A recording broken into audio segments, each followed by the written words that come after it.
Thank you, Mike. And you know, Mike, it is true that as I walked through the halls, we saw so many great companies, but the gentleman who was in charge of Omaha Beef, they do beef, he hugged me. He wanted to kiss me so badly because he said, our business is a whole different business now because you got China approved. The other administrations couldn't even come close. And I told him, you know how long it took? One sentence. I said, President Xi, we'd love to sell beef back in China again. He said, you can do that. That was the end of that, right? Sonny, the great Sonny Perdue. So we're very happy, but we're here today to celebrate American manufacturing and to showcase the amazing products from all 50 states made in the USA. Remember in the old days, they used to have made in the USA, made in America, but made in the USA. We're going to start doing that again. We're going to put that brand on our product because it means it's the best. In just a few months and moments, I will say what we've done over a short period of time and what we're going to be doing over the next 6 months will be incredible. We've signed more bills, and I'm talking about through the legislature, than any president ever. For a while, Harry Truman had us. And now I think we have everybody, Mike. I better say think, otherwise they'll give me a Pinocchio. And I don't like those. I don't like Pinocchios. In just a few moments, I'll be signing a presidential proclamation to launch Made in America Week and to make today Made in America Day. We are thrilled to be joined today by so many incredible members of my cabinet. Every member of my administration shares the same goal: to provide a level playing field for American workers and for American industry.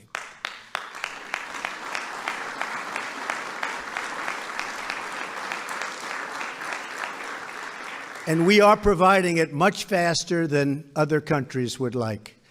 So it's been really a pleasure. We want to build, create, and grow more products in our country using American labor, American goods, and American grit. When we purchase products made in the USA, the profits stay here, the revenue stays here, and the jobs, maybe most importantly of all, they stay right here in the USA. In the audience today,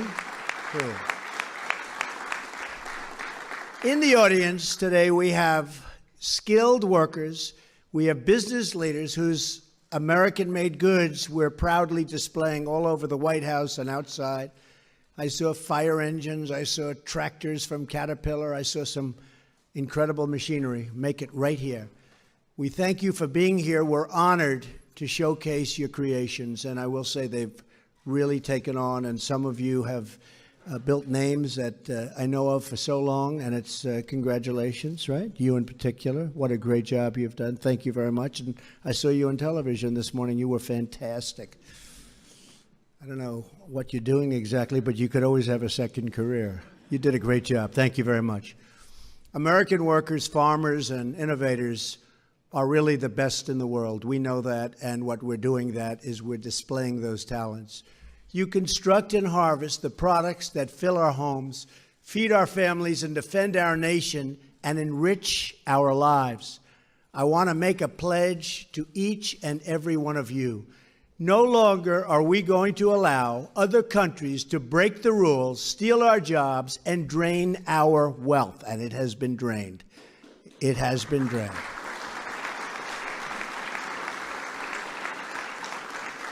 You're going to see a lot of things happening over the next 6 months, you know, statutorily and through a lot of different legal, through the legal process.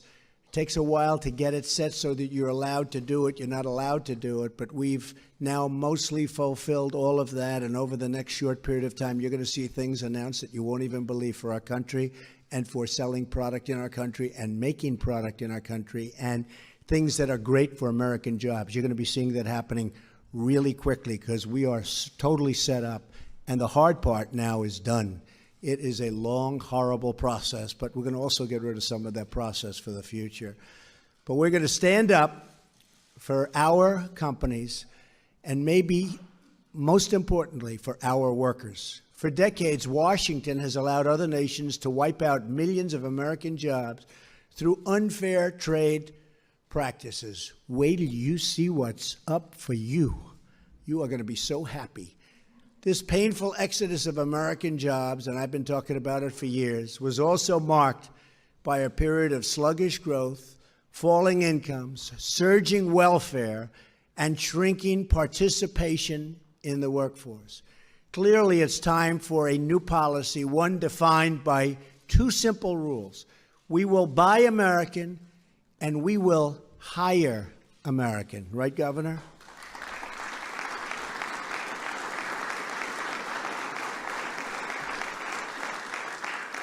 My administration is removing the burdens and regulations on your companies so that you can compete, thrive, and grow. How many of you have noticed this so far? Because it's a big, big difference, right? That's a big, big difference. The people are coming up to me. They can't even believe it. We took the farmers' land away. We took the home builders' land away. They have their land back now, and they're building homes, and they're farming their farms, and it's a beautiful thing to see, and they're so thankful. So a lot of those regulations have been taken off. The rest are coming off. And by the way, we will have better protection than we've ever had. But we'll also have something where you don't have to wait 15 years for a permit. And then when you go to the board, you lose. And that's a big portion of your life wiped out waiting for a permit. We're not going to let that happen. But for our nation to really prosper, we must lower the tax on business, one of the highest in the world. And we must repeal job-killing Obamacare. We have to do that.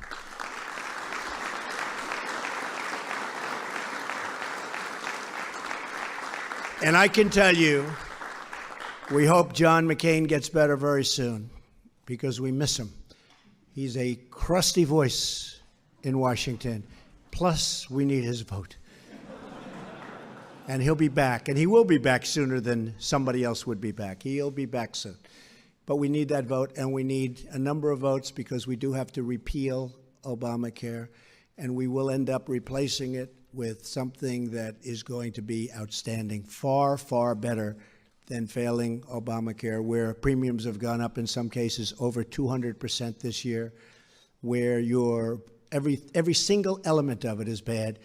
And the insurance companies, by the way, are fleeing. So people have, some states you have no insurance companies. And we have some governors here, and we have senators here, and we have congressmen here, and women. And I will tell you, it's a very, very hard time they're having with the Obamacare situation. So we're going to get that done, and I think we're going to surprise a lot of people, but they're pushing very hard. The Republican senators are great people, but they have a lot of different states. Some states need this, some states need that, but we're getting it together, and it's going to happen. Right, Mike? Yes, sir. I think.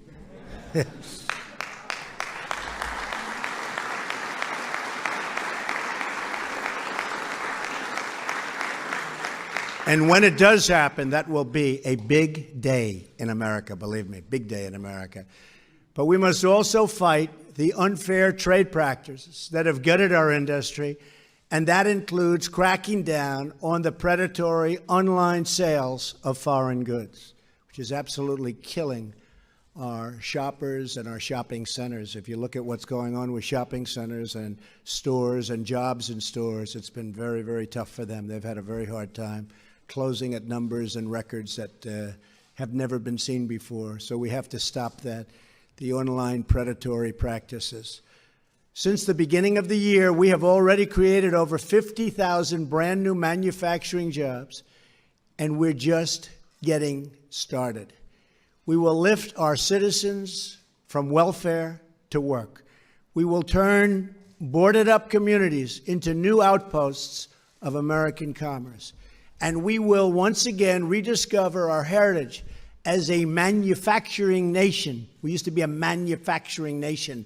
Not so much anymore, but I will tell you, you look at Michigan, you look at some states that have really moved. You know, in Pennsylvania, 2 weeks ago, they opened a mine, the first mine that was opened in decades, opened a mine. And you know all the people that were saying the mining jobs? Well, we picked up 45,000 mining jobs in a very short period of time. And everybody was saying, well, you won't get any mining jobs. Picked up 45,000 mining jobs, and the miners are very happy with Trump and with Pence, and we're very proud of that. But that's just the beginning. We have jobs coming from all over. Restoring American manufacturing will not only restore our wealth, it will restore our pride and pride in ourselves. It will revitalize our independence, and it will rebuild the bonds of kinship between our communities and our citizens, which has been lagging, wouldn't you say?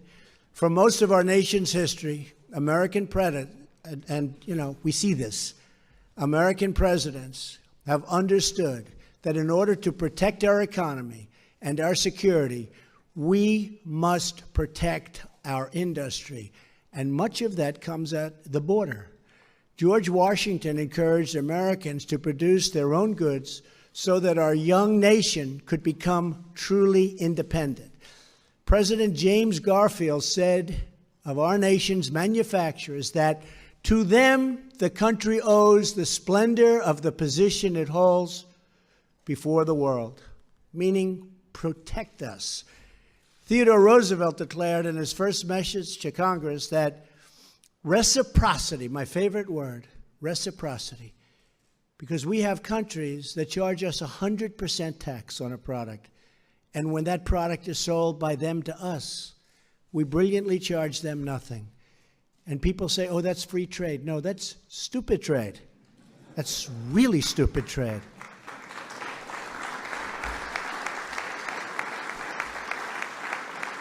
It's incredible.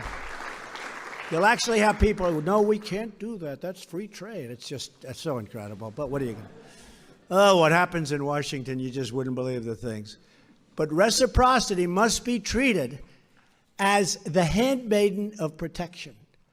And William McKinley proclaimed that we ought to take care of our own nation and her industries first. We have to look at our nation first for a change. We've been looking the other way for a long, long time. And if you look at what's going on in the success of other nations, even in Europe, you look at some of those countries, one in particular, it's not fair to the United States. And that's why I'm here. And I believe it's one of the primary reasons you elected me and Mike. I mean, that's why we're here. And I think you're going to see a big, I know you're going to see one of the great differences. And you're already seeing it, but it's going to get more so and more so. And we're going to end up having a level playing field. I don't want to say any more than a level. But if the playing field was slanted like a little bit toward us, I'd accept that also. Okay?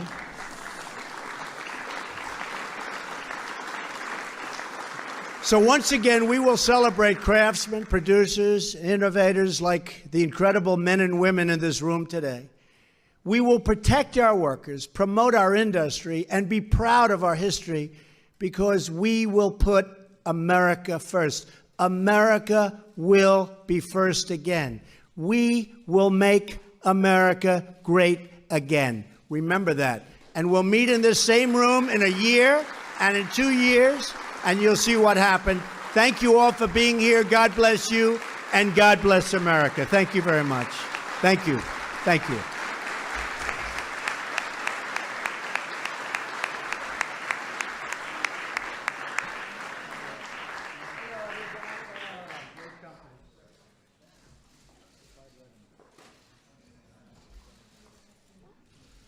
So this is being signed in honor of Made in America Day and Made in America Week. And soon we're going to have Made in America Decades. We're going to have a lot of tremendous success, and it's already just starting to kick in. You see it with the job numbers. You see it with the stock market, which hit an all-time high every day for quite a while now. You see it with so many other things. And most importantly, perhaps, you see it with the manufacturers. Their level of enthusiasm is greater now than at any time since they've been taking this type of poll, and I believe it's 28 years old. So people are enthused. Are you all enthused? Yes, absolutely.